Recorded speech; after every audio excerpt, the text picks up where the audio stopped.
I never thought I'd be the guy writing something like this, but here I am. My name's Jake, and I've been with my wife, Megan, for about 5 years now.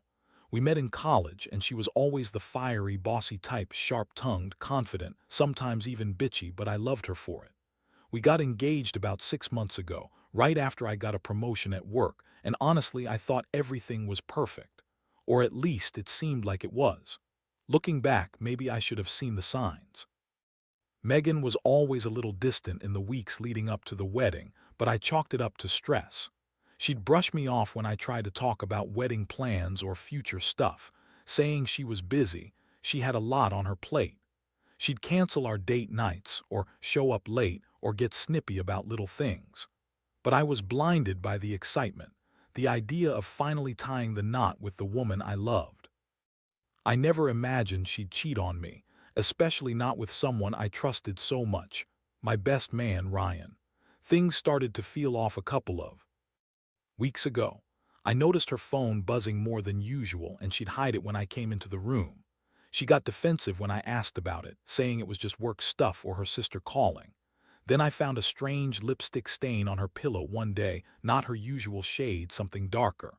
She claimed it was from a night out with her girlfriends, but I knew better. Something was wrong, but I didn't want to believe it. Then last weekend, I got a call from my sister. She's the only one I told about my suspicions because I needed someone to talk to. She'd been at home, cleaning, and she found Megan's phone in the laundry basket.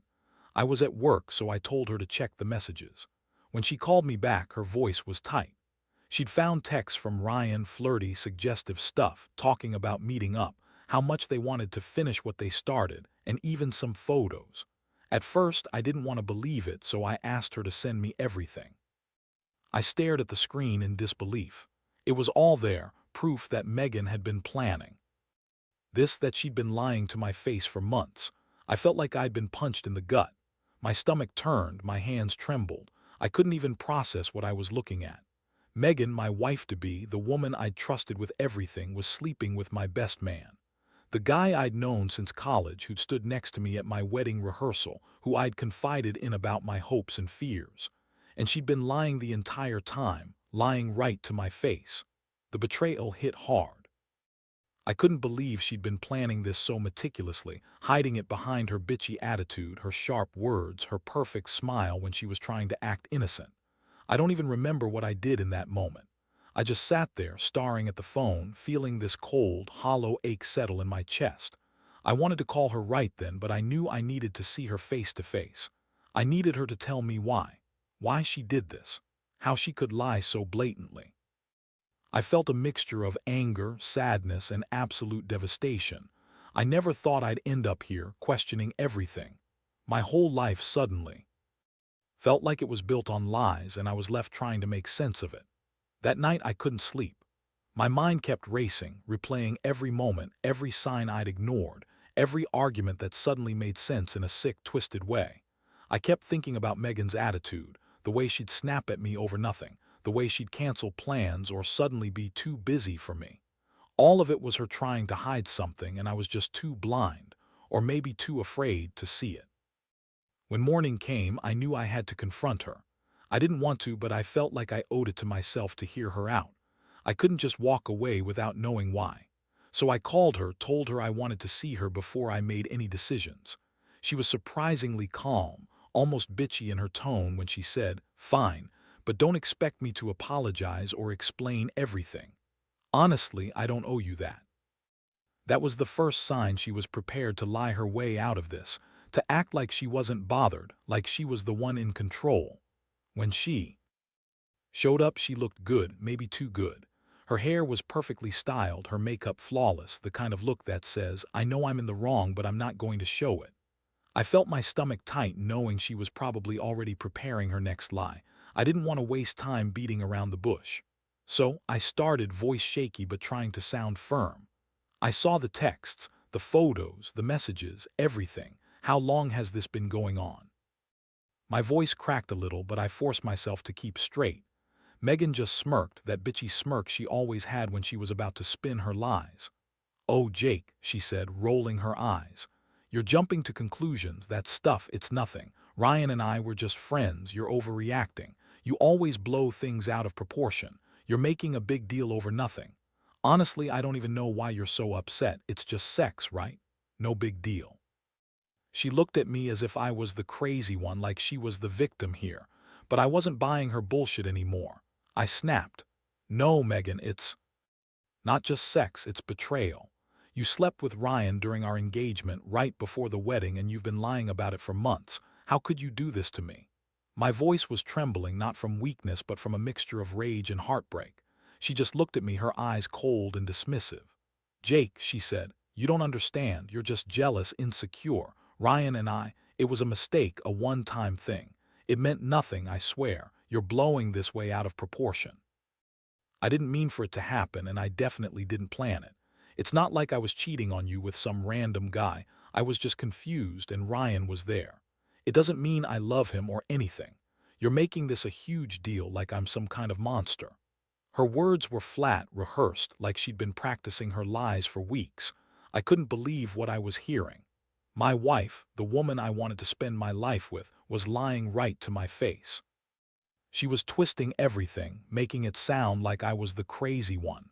I looked at her, feeling a surge of fury, a desire to hurt her like she hurt me, but I knew that wouldn't fix anything. It wouldn't bring back the trust, the innocence I thought we had. All I knew was that I was shattered, completely broken inside, and I didn't know how to undo the damage. After that confrontation, I felt like I was in a fog. My mind was racing, trying to process what I'd just heard, what I'd seen. Megan's words kept echoing in my head, the way she dismissed everything, the way she acted like I was the one overreacting.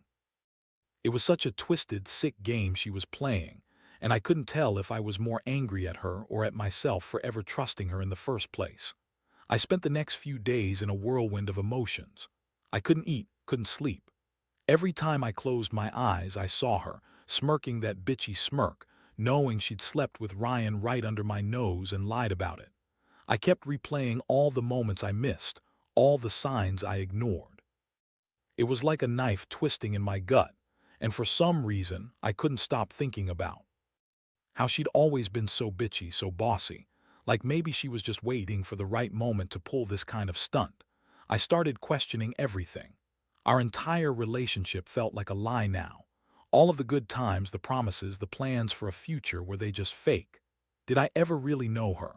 The betrayal cut deep, but what hurt even more was that I'd trusted her so blindly. I was naive, I guess, thinking I was safe with her, thinking she was the one. And now I was left with this gnawing emptiness, this feeling that I'd been played for a fool. One night I couldn't take it anymore. I decided I had to see her again, face her one last time, get some answers, or maybe just a final piece of the puzzle. I went over to her place, my fists clenched, my heart pounding. When she opened the door, she looked surprised, almost annoyed that I was there. She tried to brush past me, but I blocked her way. "You lied," I said, voice low and trembling with rage. "You lied about everything. About Ryan, about how long this has been going on. About how much you love me. Did you ever really love me, or was I just a convenient target? Because from what I saw, you've been planning this for months, pretending to be someone you're not." My words came out in a rush, and I could see the flicker of guilt in her eyes for the briefest moment before she replaced it with that same bitchy smirk. "Oh, Jake," she said, rolling her eyes again. "You're so dramatic. Honestly, you're blowing this way out of proportion. I didn't plan to fall for Ryan, it just happened. It was a mistake, a stupid mistake. I didn't mean for it to come out like this. Can't you just forgive me? It's not the end of the world." Her tone was dismissive, like she was trying to brush me off, like she didn't care that she'd just shattered everything we'd built. That was the moment I realized she didn't care. She'd lied so effortlessly, so convincingly, that I wondered if she even felt guilty at all. And suddenly, a part of me started to wonder if I'd ever really known her at all. I looked into her eyes and saw the same cold, bitchy attitude she always had, like she was the victim here, like I was the one overreacting. All I could feel was this overwhelming sense of betrayal, and I knew I couldn't stay with her anymore. Not after this. Not after she'd betrayed me so completely, so deliberately.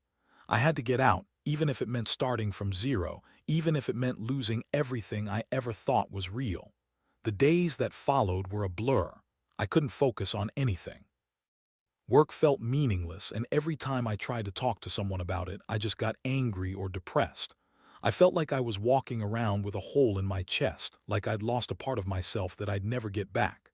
Megan's words kept echoing in my head, how she said it was just a mistake, how she didn't mean for it to happen, that she was confused. Yeah, right. I knew better now. I decided I had to see Ryan. I needed to know what kind of person he was. What kind of man would sleep with his best friend's fiancée while she was supposed to be planning their wedding? I reached out through some mutual friends and I found out he'd been bragging about it, even sent some texts to Megan afterward, telling her how hot she looked, how much he wanted her. That just made my blood boil. That guy, Ryan, he always seemed like the type, smooth-talking, cocky, the kind of guy who thinks he's invincible. I'd trusted him too. Now I saw him in a different light. I went to his place one night without Megan knowing. I needed to see him face to face to hear whatever bullshit excuse he had. When I knocked, he opened the door with that smug grin of his. I didn't bother holding back. I told him exactly what I thought, told him how much I hated him for sleeping with my fiancée, for betraying everything we stood for.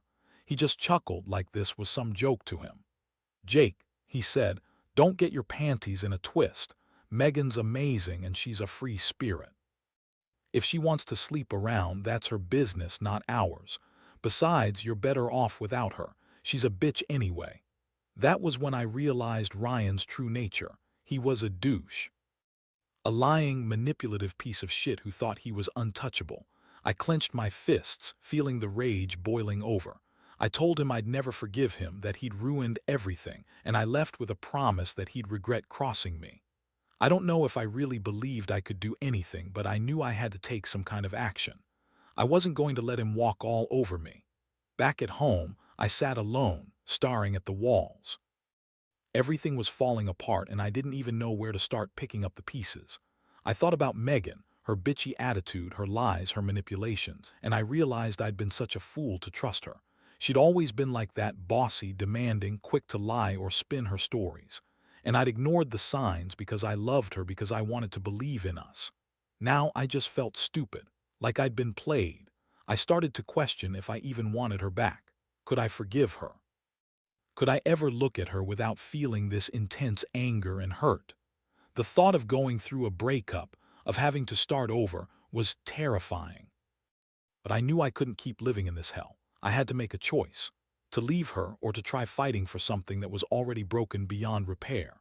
Deep down, I knew I couldn't forgive her, no matter how much I wanted to, no matter how much I loved her. The trust was gone, shattered into a million pieces, and the pain of that realization was almost worse than the betrayal itself. In the end, I decided I couldn't stay. I couldn't keep pretending that everything was okay, that I was okay. The betrayal ran too deep, and I knew I deserved better than to live in a lie. I packed my bags quietly one night, not wanting to confront her again, not wanting to see that cocky, bitchy smirk on her face.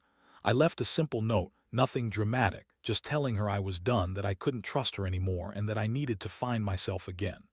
I felt a strange mix of relief and emptiness as I walked out the door. The aftermath was brutal. The first few days were the worst.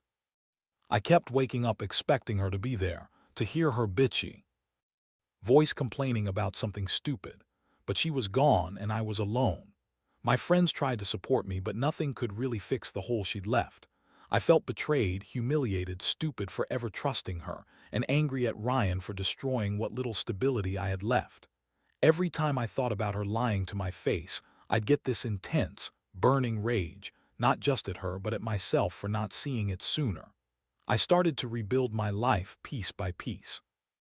I took a long break from dating, from trusting anyone. I threw myself into work, into my hobbies, trying to forget her, trying to find some semblance of normalcy.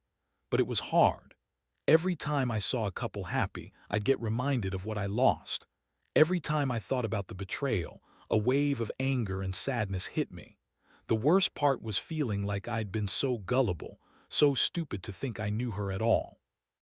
Looking back, I realized what hurt the most was the fact that she was so manipulative, so good at lying. She played her part so well, acting like the perfect fiancée, the perfect woman. That bitchy attitude, her quick temper, her bossiness, All of it was just cover for her real self. A selfish, lying cheat. I've learned that trust, once broken, is almost impossible to repair. And I've learned that sometimes walking away is the only way to save yourself from drowning in the wreckage. If I could give one piece of advice to anyone in a similar situation, it's this: trust your instincts. Don't ignore the signs, no matter how much you love someone. Because the pain of betrayal is 1,000 times worse than the fear of losing them. And sometimes, the best revenge isn't revenge at all. It's just walking away and rebuilding yourself, piece by piece. Now, sitting here reflecting on everything, I realize I've grown stronger because of it. The betrayal cut deep, but it also forced me to confront who I am and what I want. Megan was never the person I thought she was. She was just a bitchy, manipulative liar hiding behind a pretty face. Ryan was just a cocky little punk who thought he was untouchable. And I was the fool who believed in fairy tales, in the idea that love could conquer all. I've come to accept that some things are better left in the past. I don't miss her. I don't miss the lies, the games, the betrayal. What I miss is the idea of what I thought we had, and that's a lesson I'll carry with me forever. Trust is fragile, and once it's broken, it's almost impossible to fix. But I also learned that I'm stronger than I thought. I can survive this. I will survive this. So if anyone out there is going through something similar, just know it's okay to feel broken at first. But don't let it define you. Take your time, be angry, be sad. But eventually you have to pick yourself up and move forward. Because life goes on, and you deserve to find happiness again, even if it feels impossible right now. I'll keep rebuilding, keep healing, and I'll never let someone betray me like that again. Because in the end, the only person responsible for your happiness is you. And nobody, no matter how bitchy or manipulative, can take that away unless you let them.